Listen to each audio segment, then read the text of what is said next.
Mesdames, Messieurs, bonsoir. Ravi de vous retrouver pour cette nouvelle édition de votre programme direct en ce mardi le 23 juin 2026. Une édition spéciale où nous allons revenir sur l'actualité régionale particulièrement. On va faire un petit briefing sur l'actualité locale. Mais avant, j'ai le plaisir de vous présenter mon invité de ce soir, Dr Raouf Gafar, notre analyste politique, analyste également de l'actualité. On va discuter d'actualité régionale. Merci d'avoir accepté notre invitation. Merci à vous, bonsoir. Bonsoir. Alors, juste avant de commencer notre débat de ce soir, permettez-moi de faire le point de l'actualité locale. Nous avons essentiellement des nouvelles en rapport avec le président Abdel Fattah el-Sisi qui s'est réuni ce mardi avec le Premier ministre Dr Moustapha Madbouli et la ministre de la Solidarité sociale Maya Morsi. La réunion a principalement porté sur les derniers développements concernant la gouvernance et la modernisation du système de protection sociale.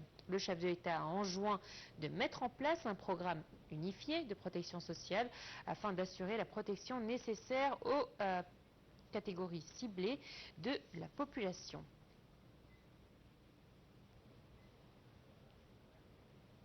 Également dans l'actualité, le chef du gouvernement, Dr Moustapha Madbouli, a déclaré que le président Abdel Fattah el-Sisi avait donné des directives pour accorder une attention particulière au dossier de la sécurité alimentaire, surtout à travers la mise en place d'un nombre de grands projets de ressources animales.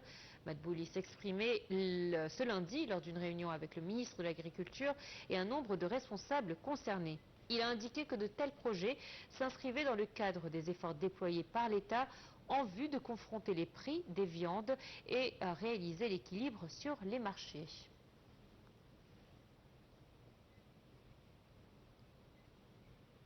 Et puis, on clôture cette tournée dans l'actualité locale avec cette nouvelle concernant le ministre des Affaires étrangères, Badr Abdelarati, qui a eu un entretien téléphonique avec son homologue grec dans le cadre de leurs échanges réguliers visant à approfondir les relations bilatérales et à partager leur point de vue sur l'actualité régionale.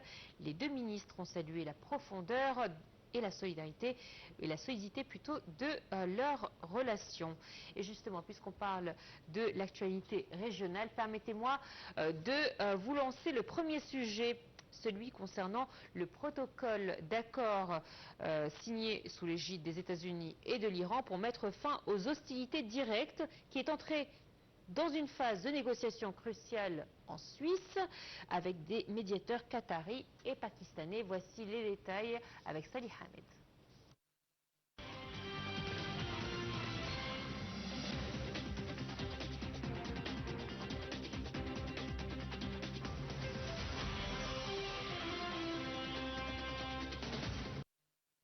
L'annonce d'un accord de cessez-le-feu entre les États-Unis et l'Iran marque une étape importante dans une crise qui a fait craindre une escalade militaire aux conséquences régionales et internationales majeures après plusieurs semaines de tensions et d'incertitudes diplomatiques.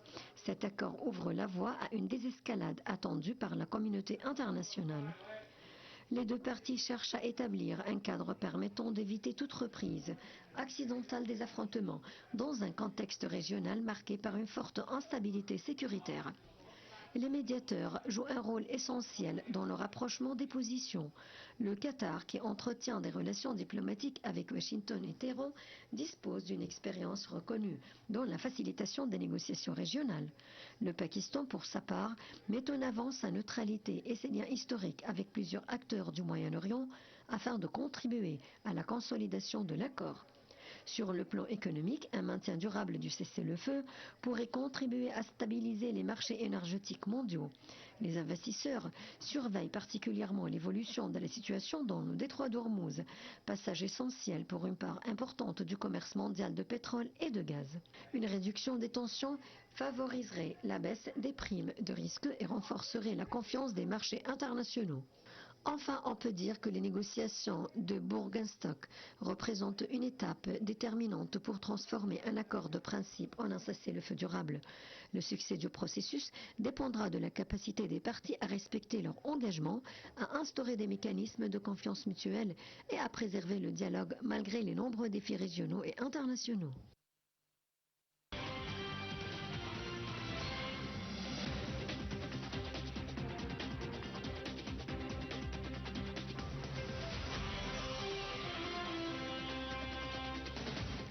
Allez, de retour parmi vous, permettez-moi de resaluer mon invité de ce soir, Dr Raouf Gharfal, pour nous parler de cette actualité régionale. Alors effectivement, nous avons notre premier sujet sur l'accord de cessez-le-feu États-Unis-Iran à l'épreuve du terrain. On voit que effectivement les deux parties sont en train de discuter, mais concrètement, est-ce que nous avons vraiment un accord ? Ils ont dit que ça va prendre 60 jours dans lesquels ils vont terminer tous les points de discussion. Mais je pense que les deux côtés ont la volonté de trouver une vraie solution. C'est pour ça qu'il y aura des va-et-vient, il y aura des débats, il y aura des discussions. Mais à la fin du compte, ils vont se mettre d'accord sur certains points. Accepté des deux côtés, et ça va durer. Ça, je pense que je le vois arrivant. Et nous avons quelques problèmes avec Israël, certainement, qui ne veut pas cesser, hostilité au sud du Liban et ailleurs. Mais voilà, on appelle ça en anglais aftermath, c'est-à-dire ça va prendre un peu de temps jusqu'à ce que la situation se calme. Mais en principe, à mon opinion, ces discussions qui prennent lieu en Suisse, à Genève maintenant, je pense qu'ils vont arriver à une solution qui soit acceptable des deux côtés prochainement, Inch'Allah. Elle aura servi à quoi cette guerre? Absolument rien, à mon opinion. C'était Israël qui a convaincu. D'ailleurs, le Premier ministre israélien a essayé avec un ton de président américain avant ça et personne ne lui a donné son oreille jusqu'à ce qu'il a trouvé son cible, voilà, et il a convaincu M. Trump de joindre dans cette guerre qui n'a absolument pas de sens. Et puis, en fait, elle n'a rien réalisé. Il n'y a que des pertes sur tous les niveaux et dans tous les domaines. Je vous pose cette question car effectivement, lorsqu'on voit les négociations de plus près, on voit qu'il y a un dégel des avoirs iraniens. On voit également qu'il y a une compensation pour les destructions qui ont été faites en Iran. On voit qu'il y a une reprise des négociations concernant l'uranium. On se dit, pourquoi tout ça? Parce qu'effectivement, et aujourd'hui, on voit également, je ne sais pas si vous l'avez vu également, nous avons également un changement au niveau du langage envers Israël, c'est-à-dire que lorsqu'on voit le vice-président américain en train de qualifier d'Israël d'un petit pays, là, il y a un changement radical. Absolument, absolument. Bon, en premier lieu, comme vous l'avez dit, ils ont dit qu'il faut complètement éliminer le balistique iranien, ce qu'ils n'ont pas fait.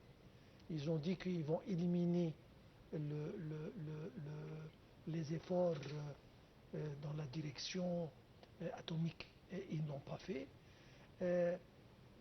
Donc les résultats, bien qu'ils ont dit l'année passée, quand il y avait les 12 jours de guerre, que tout a été terminé et ils ont complètement éliminé tout ce qu'ils voulaient. Et puis ça se répète sans conclusion. Et ils ont découvert que c'est tout le monde qui souffre, l'énergie qui manque. Même en Amérique, il a déclaré, le président Trump, il y a quelques jours, que d'ici 3-4 semaines, il y aura un grand problème avec l'énergie. Donc, il faut résoudre ce problème. Alors, c'est une guerre non fondée. Et comme je venais de dire, les pertes sont partout. Sur le plan prix, ils ont haussé sans exception partout dans le monde, même en Amérique, ils ont souffert. Et puis, ils n'ont rien réalisé. C'est pour ça que des pertes, je veux dire, sur le plan armement, sur tous les plans, que ce soit militaire ou autre, ils n'ont rien fait. Et l'Iran apparaît victorieuse et peut-être je sens qu'il commence à poser des conditions. Vous avez dit, il y aura des compensations dans des milliards et des milliards, pas quelque chose de... Et quand on pense, il y a 10 ans de ça, quand Obama a signé son accord avec l'Iran, je pense que les conditions à l'époque étaient 10 fois mieux que les conditions qui peuvent être achevées. Est-ce que justement, là n'est pas le problème? C'est que c'était un accord fait par Obama et non par Donald Trump. Est-ce que Donald Trump, il a voulu justement ne pas poursuivre ces négociations, car au final, ce n'est pas lui on va dire, qui a mis les points. C'était une continuité dans le sens d'Obama. Est-ce que ce n'est pas son ego qui a parlé? Il disait toujours c'est l'homme des deals. Hein, il faisait le business. Donc c'est le Trump immobilier, entrepreneur qui réagit, qui prend le dessus sur le président. Absolument, vous avez dit, l'ego, ça apparaît dans toutes ces actes, en tous les cas, dans tous ces actes. Mais cette fois-ci, franchement, s'il avait pensé, d'ailleurs, il était contre ça il y a 10 ans, il ne peut pas changer d'avis, mais quand on parle réalistiquement, ça va sans dire que le proposé par Obama ou autre, mais ce contrat ou cet agrément, appelons-le ce que vous voulez, est 10 fois plus meilleur pour les deux côtés. Mais en tous les cas, voilà. Mais comme vous l'avez dit, l'accord Obama. Absolument. Ce que retiendra l'histoire, ce sera l'accord Obama. Oui. Et peut-être qu'effectivement, là est le problème. Peut-être. Mais avec une personnalité comme Trump, on peut accepter ceci volontiers. Vous avez justement dit que vous avez parlé de l'Iran qui prend le dessus ou qui mène la baguette. Justement, le deuxième sujet, vous faites une transition pour le deuxième sujet qui parle de cette guerre psychologique et économique du détroit d'Ormuz. En marge des négociations, l'Iran a annoncé la fermeture du détroit d'Ormuz tant qu'Israël ne stoppe pas ses opérations au Liban. Les États-Unis, via le Central Command, minimisent l'annonce en affirmant que le trafic continue de circuler, mais les prix du pétrole ont déjà bondi. Voici notre deuxième sujet.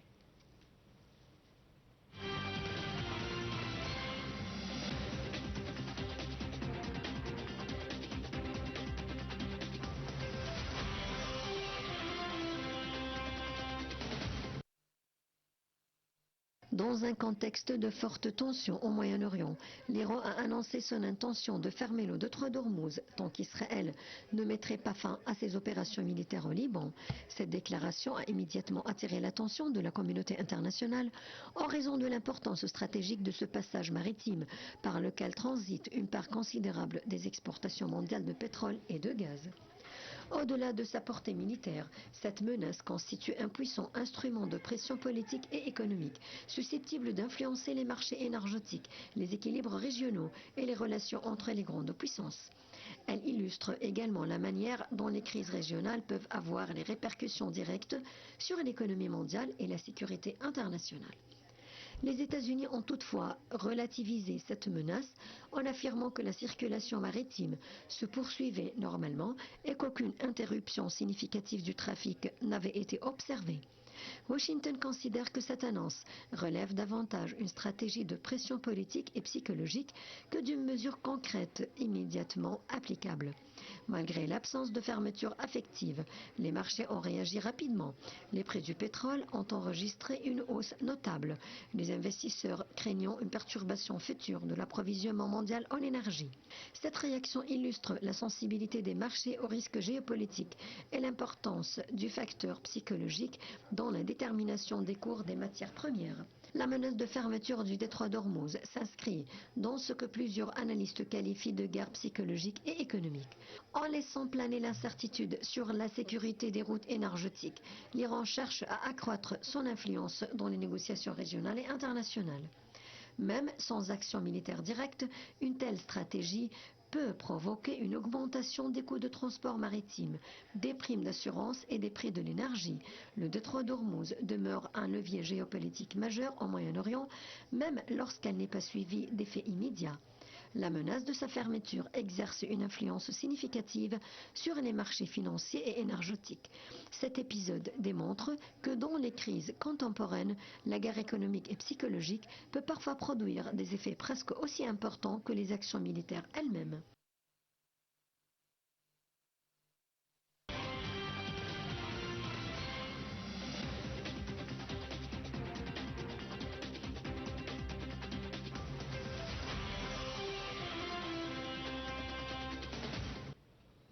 Sommes-nous dans une guerre psychologique?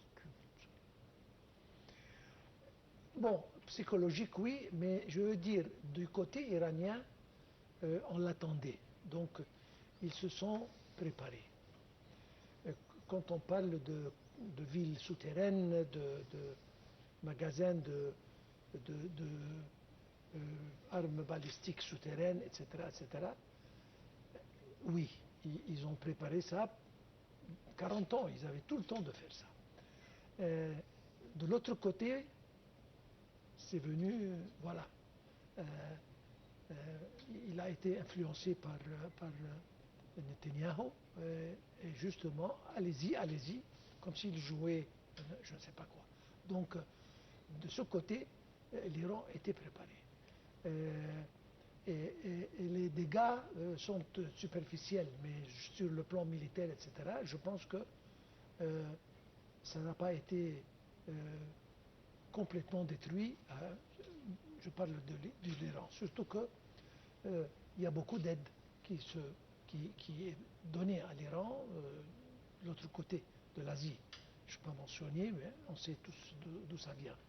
Et c'est-à-dire, il se peut, je pense, je parle à voix, je pense absolument qu'il se peut qu'un certain pays a fourni à l'Iran des missiles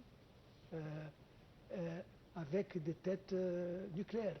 On peut jamais, parce que quand on change 180 degrés, il y a toujours quelque chose de nouveau qui a apparu. J'ai cette idée qui est dans une arrière-pensée qu'ils ont obtenu 2 ou 3 têtes, on appelle ça des têtes nucléaires, n'est-ce pas?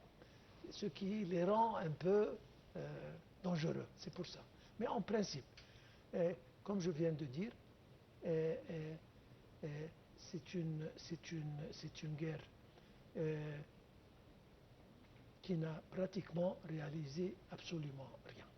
Justement, est-ce que cette guerre ne s'est pas retournée contre les États-Unis et Israël au final, puisque on le sait, hein, Hollywood a énormément contribué dans pas le lavage de cerveau, mais on s'est fait des idées sur des ennemis de la démocratie et du bien-être mondial. Dans les films américains, les films hollywoodiens, nous avons l'ennemi russe, nous avons l'ennemi iranien, nous avons des ennemis qu'on a identifiés automatiquement via Hollywood. Oui, qu'on a créé. Qu'on a créé via Hollywood. Oui. Aujourd'hui, cette guerre ne s'est-elle pas retournée contre eux, puisque on a vu l'Iran riposte, l'Iran reste sur pied, l'Iran médiatiquement a gagné cette guerre médiatiquement en récoltant des personnes peut-être qui ont changé leur cap et se sont dit mais qui est l'ennemi en fait? Absolument. Et ils vont récupérer toutes leurs pertes, n'est-ce pas? Ils vont se reprendre et au coup de l'autre côté. Et donc c'est pour ça que c'est absurde. Quand on pense un peu, on se rend compte que les pertes sont d'un côté terribles et de l'autre sont voilà, acceptables. Si Ils ont redoré l'image de l'Iran. Absolument. Et maintenant, l'Iran se transforme en force En régionale assez redoutable. Donc, ils ont fait du bien pour l'Iran. Et pour eux, absolument, Israël particulièrement a perdu 90% de sa crédibilité. Maintenant, à peu près toute l'Europe a déclaré que si jamais il met un pied chez nous, on va l'arrêter. Donc, il est devenu un ennemi au monde entier. Malheureusement, l'ennemi, enfin, le mot ennemi n'est pas dit, mais on va peut-être utiliser détestable. Absolument, oui, ça va. Et même le langage, comme vous l'avez dit, de l'Amérique commence à changer. Et il y a maintenant je ne veux pas dire des insultes, mais je veux dire des critiques qui vont et viennent qu'on n'a jamais entendues avec tous les présidents précédents américains. Ils ont toujours été un peu conscients Courtois. Absolument, avec l'Israël. Cette fois-ci, non. Donc, la guerre a changé l'Ouest, n'a pas changé l'Est. D'une manière terrible. Sur le plan Hormuz, par exemple, l'Hormuz, c'est un passage international. Il n'a jamais été une propriété d'Iran, c'était entre l'Iran et Oman, et le passage était gratis pour les navires. Maintenant, c'était toujours ouvert. L'Amérique l'a fermé, et puis elle voulait prendre un crédit pour l'ouvrir, mais c'était ouvert. C'est-à-dire des choses on appelle ça en anglais, doesn't add up. C'est-à-dire des choses qu'on ne peut pas concevoir. Mais voilà. Et maintenant, l'Iran a pensé, pourquoi pas, imposer quelques tarifs pour le passage des navires. Donc on rentre dans une phase, encore une fois, qui va se refléter sur le prix des carburants, sur le prix du gaz et du pétrole, et qui va affecter le monde entier. Néanmoins, cette chose a ouvert une autre route. C'est-à-dire que avec cette perturbation qu'il y a eu Hormuz, un autre passage commence à ouvrir au niveau de l'Arabie Saoudite. Absolument. Il y a des pipelines qui vont être construits même. Et le Sumed Pipeline va travailler, c'est-à-dire, voilà, ils ont perdu beaucoup.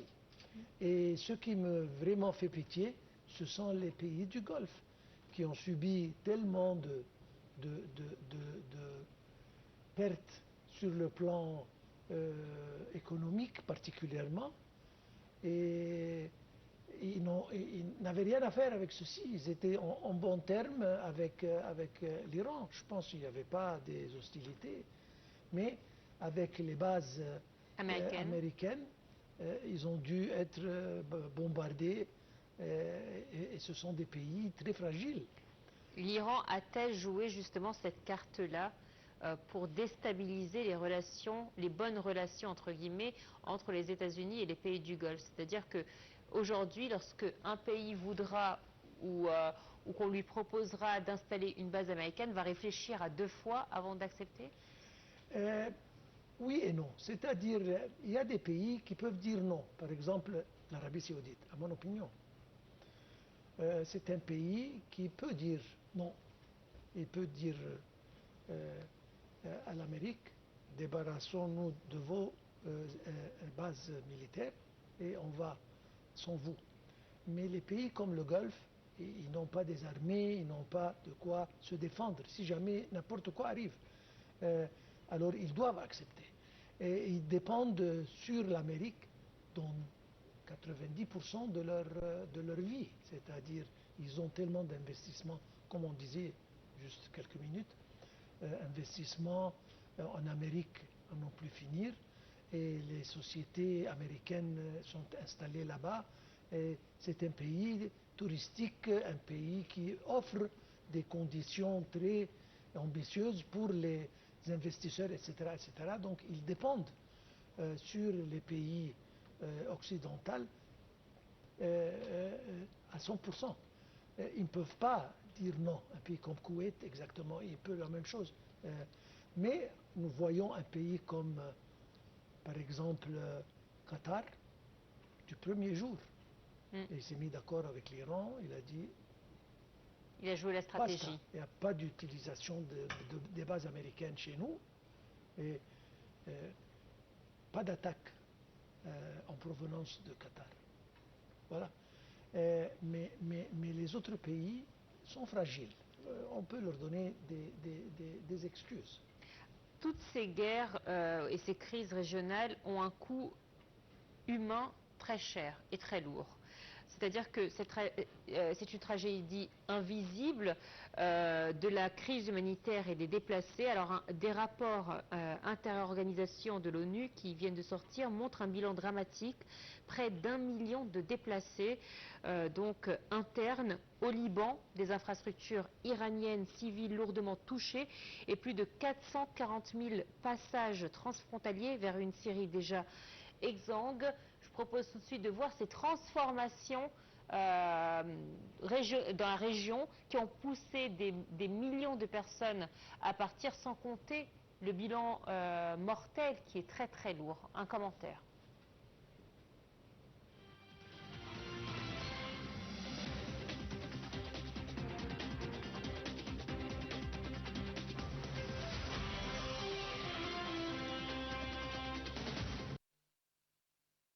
Les rapports récents des agences humanitaires de l'ONU ont souligné que près d'1 million de personnes auraient été déplacées à l'intérieur du Liban en raison des affrontements et des opérations militaires.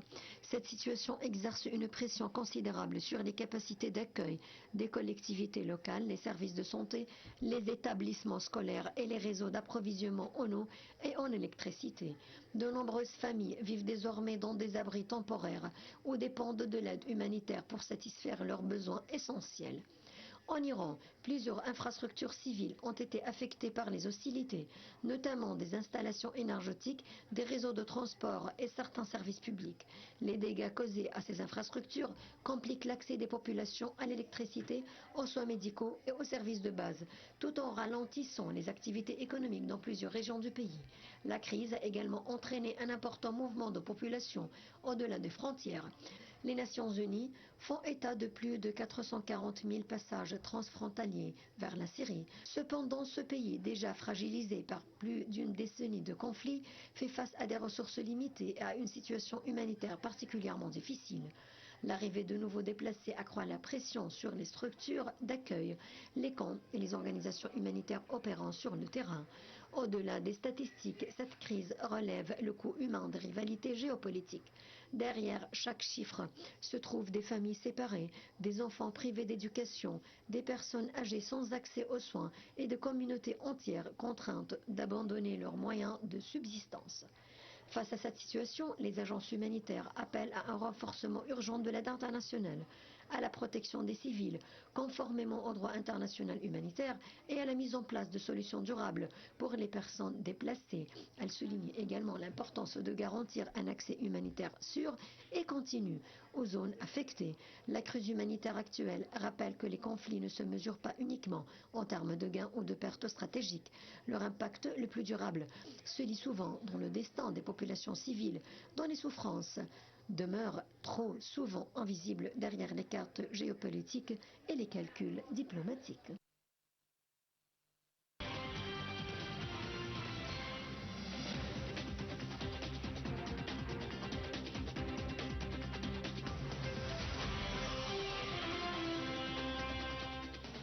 Alors c'est vrai, docteur Raouf, que lorsqu'on voit dans les informations, même nous, lorsqu'on parle dans les débats, on parle de cet accord, de comment finir cette guerre, mais on ne parle pas des conséquences de cette guerre. C'est-à-dire qu'il y a des familles qui ont été arrachées de leur foyer, qui ont dû lutter pour trouver une zone sûre pour habiter. Des enfants par milliers sont morts de faim, sont morts de froid.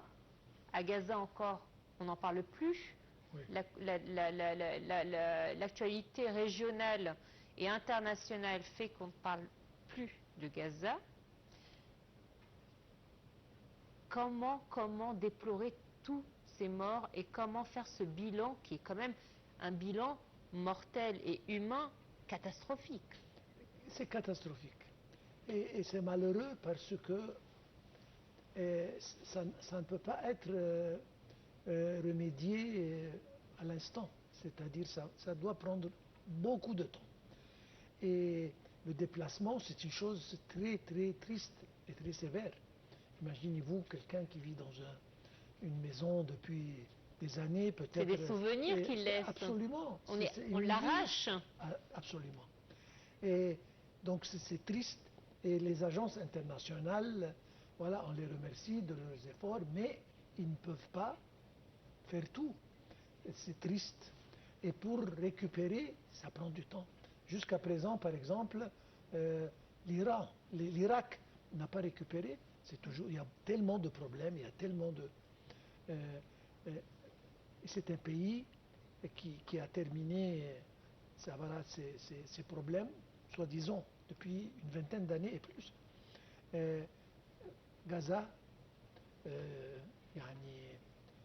espérons, si Dieu veut, que d'ici quelques années, ça se récupère, parce que c'est un territoire assez petit.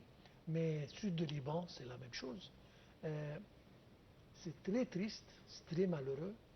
Et quand on parle de vie humaine, c'est une chose absolument, une importance extrême. Et pourtant, on l'a banalisé. Absolument. Et malheureusement, ça arrive... Ce sont des chiffres aujourd'hui, oui, les morts. absolument. Ce ne sont plus des personnes, mais ce sont des chiffres. Et ça arrive, je ne veux pas dire, ça arrive partout. Dans beaucoup d'autres pays, je ne mentionne pas, mais comme vous l'avez dit, ce sont des chiffres. 400 morts ici, 300 morts ici, des centaines qui sont morts chaque jour. Et les hôpitaux sont bombardés, donc il n'y a même pas un endroit, un abri. Hiver, été, c'est-à-dire, ce sont des conditions inhumaines, et ce sont des êtres humains qui, selon les droits de l'homme, ils doivent jouir de quelques droits. Ils ne l'ont pas. Justement, j'allais vous dire, du temps avant la civilisation, on parlait de l'art de la guerre. Il fallait respecter certaines choses dans la guerre, dans les combats, il y avait certaines choses qui sont respectées. Aujourd'hui, on a l'impression, malgré le fait qu'on soit civilisé, beaucoup plus civilisé et moderne par rapport à ces anciens combats dont on entendait parler, on a perdu cet art de la guerre. Absolument. Et ce sont les Il y a plus de limite. Ce sont les pionniers dans ceci. Bien que les Nations Unies et Genève, il y a des accords pour les blessés, pour les morts, pour les... Vous voyez, mais on ne respecte pas ça du tout. C'est pour ça que les choses deviennent plus difficiles sur le plan agence internationale et plus misérables pour les gens malheureux qui souffrent. Et comme nous, ça devient très triste. Parce que on essaye, voilà, on aide, il y a des convois de médicaments, de nourriture, mais ça ne suffit pas. Et c'est ce qu'on peut faire. C'est pour ça que on prie que la situation change et que ça prend fin très prochainement et que tout se récupère très prochainement, Inch'Allah. Alors, vous avez parlé il y a un instant du langage de cette guerre, des personnalités. Est-ce qu'on a aujourd'hui un retournement de situation, c'est-à-dire qu'il n'y a plus de code réel en diplomatie? Avant, nous avions un président américain, c'était un président respecté, c'était la première puissance mondiale. Aujourd'hui, en voyant le langage de Donald Trump, on voit cette idée de rabaisser ceux qui sont devant moi. Les pays, aujourd'hui, refusent d'accepter ce rabaissement et ces langages. On a l'impression qu'il n'y a plus de code diplomatique. Absolument. Ma chère, les Nations Unies, est-ce que vous entendez parler ces jours-ci des Nations Unies? Non. N'est-ce pas? Conseil de sécurité. Ils sont tous muets. C'est la loi du plus fort, c'est la loi de la C'est la jungle. loi, exactement. La raison du plus fort est toujours la meilleure. Voilà la fable de La Fontaine. Il avait raison, il y a des siècles. Il ne respecte pas ça. Et c'est M. Trump qui exerce sa force pour ce qu'il a fait à ses voisins au Venezuela, ce qu'il aspirait faire avec Cuba, etc. Parce qu'il est fort. Mais je pense qu'il va changer un tout petit peu d'avis après son expérience avec l'Iran. C'est sur cette phrase donc que nous allons vous remercier pour votre participation à cette émission. Merci de nous avoir consacré ce temps et votre savoir et votre connaissance de cette actualité effectivement riche qui ne se termine pas malheureusement puisque effectivement on aimerait pouvoir consacrer nos émissions à des nouvelles plus gaies. Parler du mondial, par exemple. Oui. Merci à vous. Félicitations à l'équipe égyptienne. Effectivement. Et notre prière pour que ça continue avec des victoires. On l'espère, on l'espère, on l'espère. On joint notre voix à la vôtre. Merci infiniment. Merci à vous. Voilà, très chers téléspectateurs, c'est ainsi donc que prend fin cette édition. Très bonne soirée, comme vous l'a dit Dr Raouf, et à très bientôt.